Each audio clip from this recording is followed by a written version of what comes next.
Warning. The language used on The Real Rush may be offensive to some viewers. Don't say I didn't fucking warn you. I have got. No.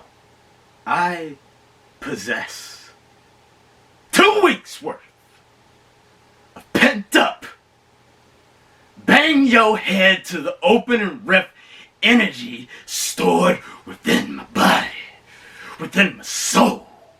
So, at this moment, I say to you, ladies and gentlemen, take yourself, your ass, a deep seat and bang your head to the opening riff. Shut up and sit down.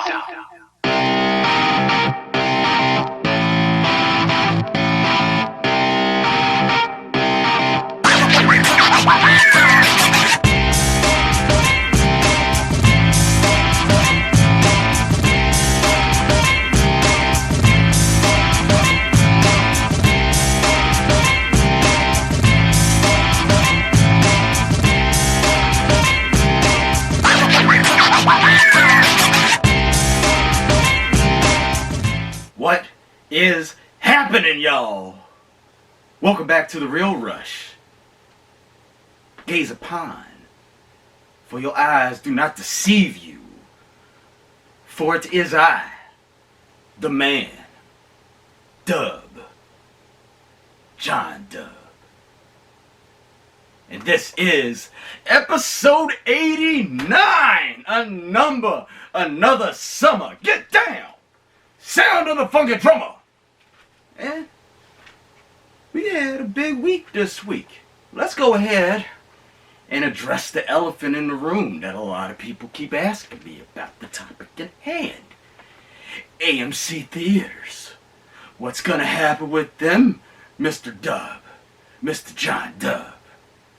Mr. Dub don't know. But in case you haven't heard, it has been reported that the AMC theater chain is in, and I quote, substantial doubt that they can sustain business due to and following the current pandemic. I don't know where it's going to go from here. My boy told me a rumor that Amazon might be looking to buy them. So that could prove quite interesting. We'll see how that goes.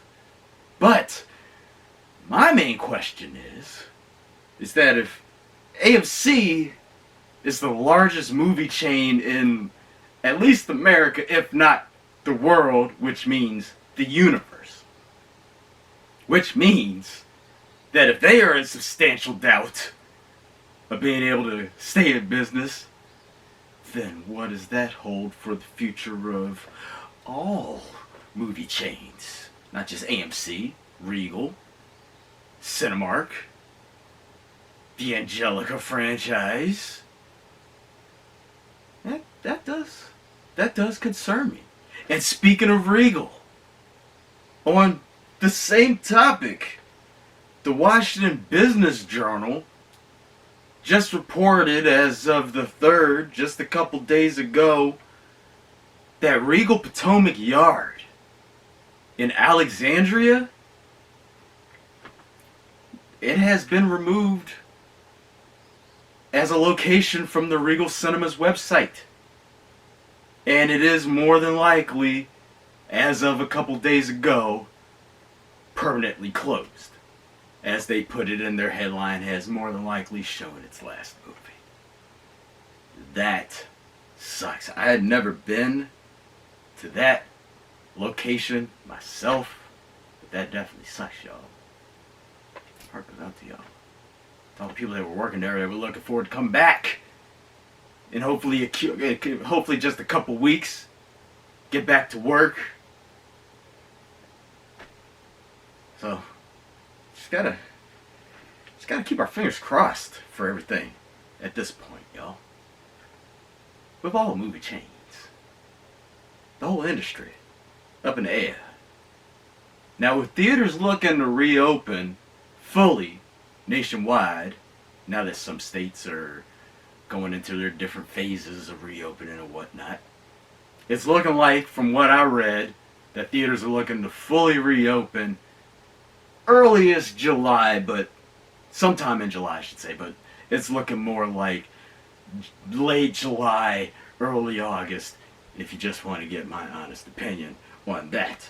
But safety concerns, understandably, and the cost of maintaining the safety and health of everybody, all the moviegoers and all the movie employees, everybody who wants to occupy the building at any given moment, those do remain at the top of a lot of movie chains' minds. So once again, just fingers crossed that everything will work out well within the next couple weeks. Wonder Woman 84 was supposed to drop this past Thursday. We got to stare at her on the front of a bag of Doritos for the next couple weeks, as I mentioned a couple weeks ago. So fingers crossed for August 14th. Tenet, that's still slated to drop on July 17th. As far as like the Wikipedia and such state. But if you see any of the TV spots, it just says coming to theaters soon. So, point being, as soon as we possibly physically can, we got to get our asses back into the movie theaters, y'all. If we want them to sustain at all, they're gonna need our patronage. And as I mentioned to one of my homies just a few hours ago, actually, I mean, it's been great. It's still been enjoyable. It's still been entertaining. Watching movies, new releases via streaming here on the glorious Rushtron 2000. As much as I do enjoy doing so, do love doing so, it's just not the same thrill as it is planning out the itinerary of the movie schedule per week and the thrill of actually succeeding at the movie schedule per week, being in the theater and being able to speak with theater employees and whatnot, and fellow moviegoers in between movies. That part I miss. So hopefully, fingers crossed, we'll get back to that at some point real soon. That gives us about a month and a half or so. So keep protecting your shit. Stay safe, stay healthy.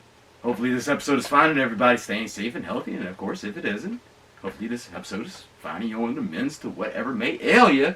But let's go ahead and get on down to the brass tacks before I go on about that too much. Let's go ahead and get on down to this week's tickets for episode 89. I got 5 movies to review for y'all this week, y'all. I want to kick things off with the latest and greatest, maybe, drop on Netflix.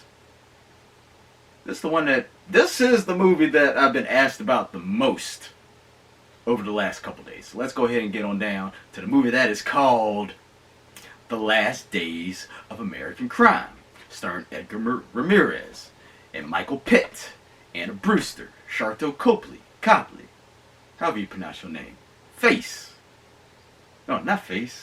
Murdoch, from the A-Team movie, and from District 9 and such. That's not a digression because Homeboy's in the movie. So what is The Last Days of American Crime all about? Well, the joint is set in a very near future America. We're talking like within the next 5 years, because the next 5 years, because it's set in 2025.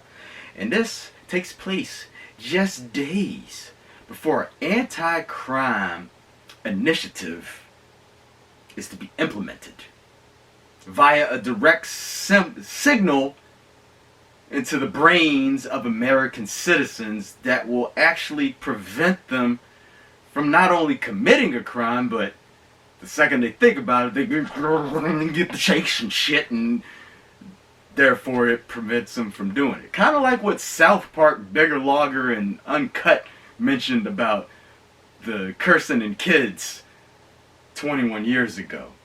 So we've been talking about that for some time. So is that idea right there really that far-fetched? Not really fucking much at all. Yet I digress. Amongst all this, a crew is attempting to pull off one final major heist. So, it's not even like, well, not to give too much away, it's not even for the money or anything. They want to get their names etched into all-time crime infamy. And that is the last days of American crime. How did your man, John Dub, feel about it, huh? I thought it was a nice blend of near-future noir into grindhouse. Notice I didn't say noir and grindhouse. I said noir into grindhouse. And once you watch it, you smell what I'm cooking. The action does get pretty gritty and pretty super violent. So with that being said, it is a perfect watch for all you action junkies out there. It's 2.5 hours. Now, to me, it didn't feel long. However, to most audiences, it probably will. Therefore, it could stand to cut about 15-20 minutes off of it, just to be a tad shorter. I did find the ending to be quite confusing. Well, not quite confusing, but the fourth act started to get a little bit muddled. So, to me, it wasn't enough to completely slam the movie.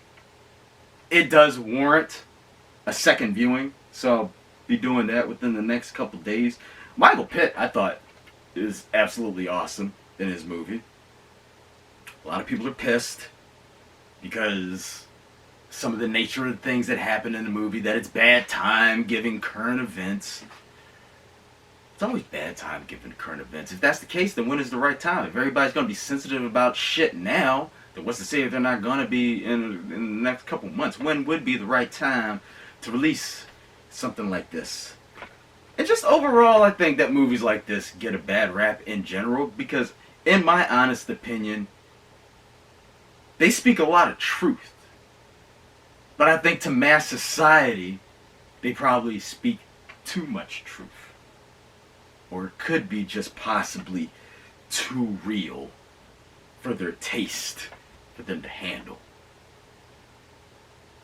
That's just my IMHO, my IMHO, my honest opinion. Overall, Last Days of American Crime, it's a decent heist flick. I think it's definitely worth checking out. So this is the one, since a lot of people have been asking me about this one. If you had a chance to see it yet, what are your thoughts on it? Did you like it? Did you not like it? Let's get a conversation started on this one. Last Days of American Crime, as I stated, is definitely worth checking out. Get back to you, boy, on what you thought about this one. Next up on this episode's Real Rush Ticket. Ooh, I got a little bit of psychological fare going on here. The name of this joint is called Shirley. This is based on the novel by Susan Scarf Merrill about author Shirley Jackson, who penned such novellas as The Lottery and went on to write The Haunting of Hill House. And this stars Elizabeth Moss as Shirley Jackson, stars Michael Stuhlbarg as her husband, Professor Stanley Hyman, and Logan Lerman and Odessa Young. Now Lerman and Young star as Fred and Rose. They're a young college couple who end up moving in with Miss Shirley and Professor Stanley, while Fred spends his days as Stanley's apprentice. Rose spends her days helping out around the house and winds up becoming a muse of sorts for Shirley's next novel. However, just how much inspiration is Shirley seeking from Ms. Rose, and at what potential psychological cost to Ms. Rose? I thought Shirley was spellbinding and mind-twisting, to say the very least. It's directed by Josephine Decker, executive produced by Martin Scorsese, so that should put it on your radar right there. Elizabeth Moss as Shirley Jackson puts on an award-worthy performance. And even further, Odessa Young, in my honest opinion, I'm hoping, is worthy of a supporting actress nod. Keep her on your radar. she was in Assassination Nation, which we almost reviewed a couple weeks ago, but we did see as part of the Real Rush in season 2. I thought the movie overall did an incredible job of blurring fiction versus fictional fiction. Seeing as in the novel, as far as I know, I haven't read it myself, but as far as I know, is a work of fiction with real characters in it. These events didn't actually happen. So fiction versus fictional fiction. You'll know when you see the movie. Overall, it's an entrancing watch, and it is a must-see for our art house buffs. But honestly, I think everybody should give it a check. This just dropped on Hulu just the other day. So if you're a Hulu subscriber, give Shirley a watch. It's from the same company that dropped Assassination Nation, as a matter of fact, Neon. And to my recollection, they're right up there with A24. I've never seen a bad Neon release. So, Shirley, check it out. All you literary buffs out there. I saw one of y'all ask me about this, or show some intrigue in this the other day. Keep this on your radar as well. Shirley, check it out, y'all. Next up on this episode's Real Rush Ticket, we're going to go over to some Amazon Prime fare. And this next movie that I'm reviewing, that I'm about to break down for y'all here right now, is called The Vast of Night. This follows two New Mexico teenagers in the 1950s. We have switchboard operator Faye, played by Sierra McCormick, and radio DJ Everett, played by Jake Horowitz. Now, after both of them hear the strange sound coming through their respective soundboards, they set out to find the source of it, which could not only possibly prove to be extraterrestrial, but could be forever life-changing for the two characters in question. The Vast of Night. I haven't been able to say this in a minute.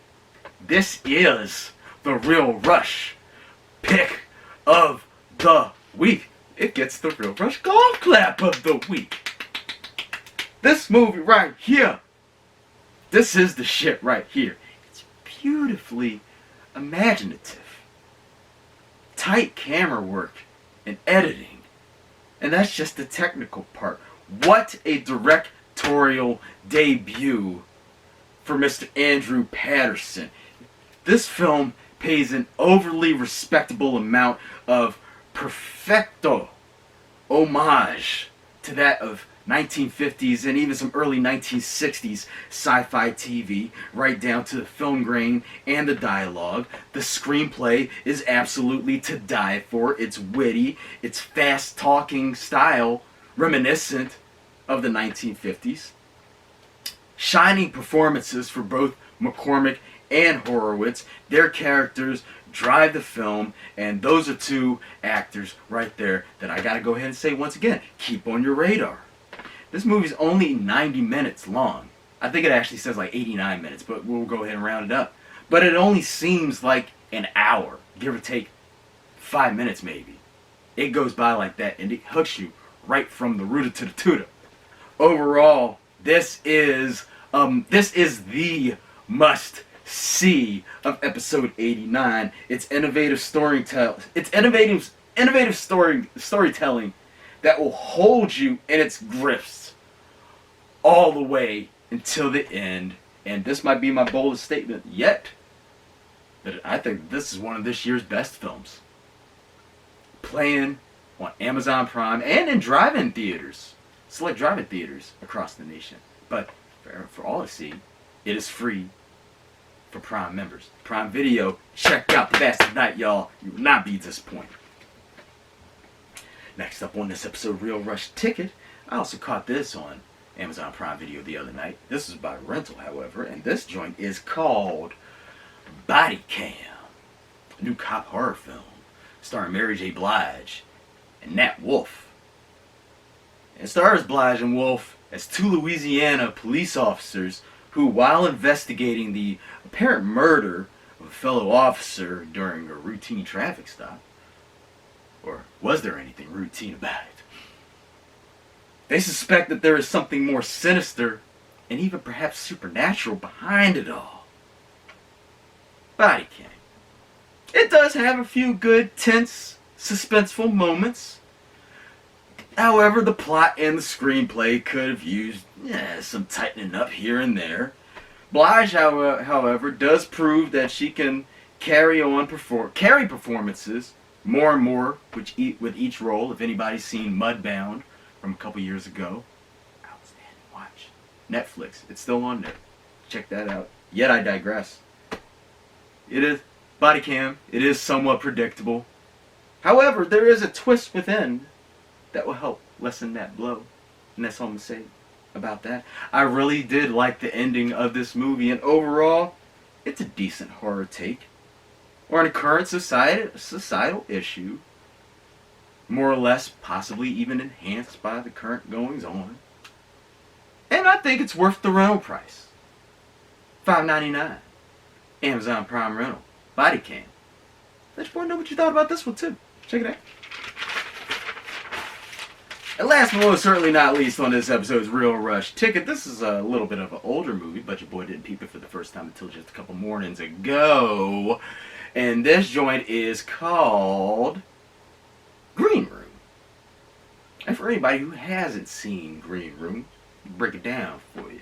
What happens when a low budget punk band witnesses a murder at the hands of neo-Nazis at a backwoods club somewhere in Oregon, as Al Pacino pronounced it in Son of a Woman. Great movie by the fucking way. My first Al Pacino movie. Yet I digress. What's gonna happen with all this? Just like that Daniel Day-Lewis movie a couple years ago, man. There is gonna and there will be blood. All over the fucking place. All over the place, y'all. Remember that wave of neo grindhouse horror that I've been mentioning over the last forever? Well, not only is this it, but this film just may be considered one of the godfathers of said genre. This landed on a lot of top 10 lists of 2015 and 2016. Good Lord. Who's it got in it? So we got Anton Yelchin. So good. Good sir. In one of his last roles. We have Imogen Poots. We have Alia Shawkat. We have Joe Cole. We have Callum Turner. And we have Patrick Stewart. And Patrick Stewart does a magnifique job of digging deep into his villainous bag of tricks. The man can switch between good and bad so well. And this movie just further proves it. His character in this kind of reminded me of when he played Dr. Jonas in Conspiracy Theory, 1997. Yet I digress. But def peep this if you haven't yet. This is on Netflix, and overall, it's gritty, it's seedy, unnerving horror at its finest. And it might even have enough shit in there to make some viewers sick. So don't say your boy, your man, John Dub, didn't warn you. Green Room. Check it out if you haven't seen it, y'all. And that, my friends, is a wrap for episode 90 of The Real Rush right here on YouTube. If I'm looking at Rodney's clock correctly, then we just got through 5 movies in like lightning speed. Holy shit. So, that being said, what's coming up on episode 90 of The Real Rush next weekend? 90 fucking episodes. That means if I was taught math correctly, then as of next weekend, we're only 10 episodes away from hitting 100 episodes. We're in the 10 episode countdown of our 100th episode already? Well, it might seem already to y'all, but to the guy who's got to put them together every week, it's been a lot. It's been a lot. But your man's been loving every fucking minute of it. Thank you for tuning in for now being 89 episodes. Yet I digress. What we gonna have for y'all on episode 90 of The Real Rush coming at y'all next week. And we got the King of Staten Island. As a matter of fact, I'm pretty much looking forward to this whole lineup. We got the King of Staten Island reviewed for you. We have The Five Bloods, the new Spike Lee joint from Netflix. King of Staten Island should be on any type of video on demand service, so we'll more than likely be seeing that on Amazon Prime. And Artemis Fowl dropping on the 12th. We were looking so forward to that, seeing that in theaters, but due to obvious circumstances that we don't need to go on and on about, it's getting a Disney Plus only release, which I haven't subscribed to yet. So, dude, guess what? Your boy's gonna be signing up for Disney Plus this week. And this one showed up on the radar. This one is the exception to the looking forward to every single one. This one showed up on the radar a couple hours ago. Think Like a Dog.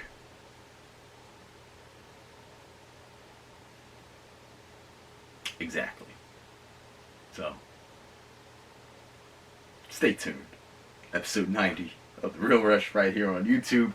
But in the meantime, as always, if you have any questions, comments, concerns, any shit like that, feel free to type those on into the comment section of the YouTube page where you're reviewing this week's episode of The Real Rush right here, right now. To everybody who has subscribed to The Real Rush on YouTube thus far, as always, thank you for having done so. If you haven't done so yet, what the hell are you waiting for? You want to be the first to know when your boy drops a new episode. And of course, it doesn't take, a whole bunch of negative events. There could be nothing going on. And it's still cool to, support each other and spread love. And spread love and spread the word of The Real Rush in the same manner that you would spread love, y'all. The man tries to bring positivity, with the exception of last week. Last week was pretty heavy, but we'll let that slide. But your man tries to bring you positivity. So let's help your boy spread positivity through the word of movies on a weekly basis. So tell your peoples about The Real Rush. And don't forget yourself and the peoples that you talk to The Real Rush about, because The Real Rush does have replay value.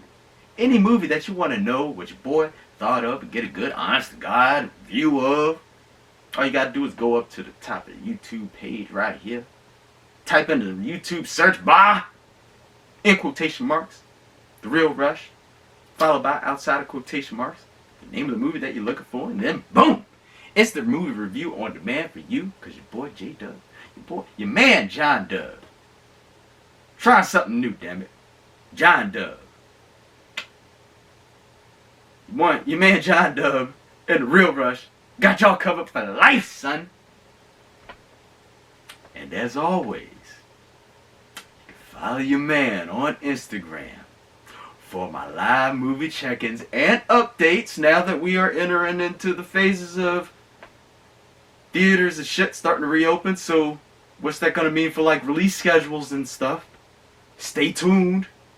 But for all that and plenty more, all types of randomness, you can follow your man at JDubChampion, hashtag The Real Rush, on Instagram, of course, if you can't tell by the logo. And once again, for the real Rush, I am your man John Dub. Thank you once again for tuning in this week and every week, as so many of y'all do love to do. And as always, enjoy yourselves, chill out, stay safe, stay healthy, take care of each other, take care of yourself. Have fun, y'all. Love, Jada. And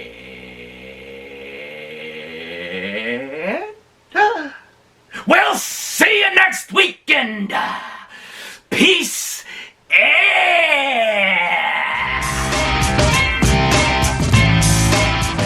lighting and sound check. Episode 89. Real Rush. I am Varkov. That's Vaclav, not fuck off. V. Aklov. I come from Vladivostok. I like to drink vodka. I like the Mother Russian women. Big boned. Big structure. Like the ballerinas who become sparrows. Give me vodka. Give me job. Give me money.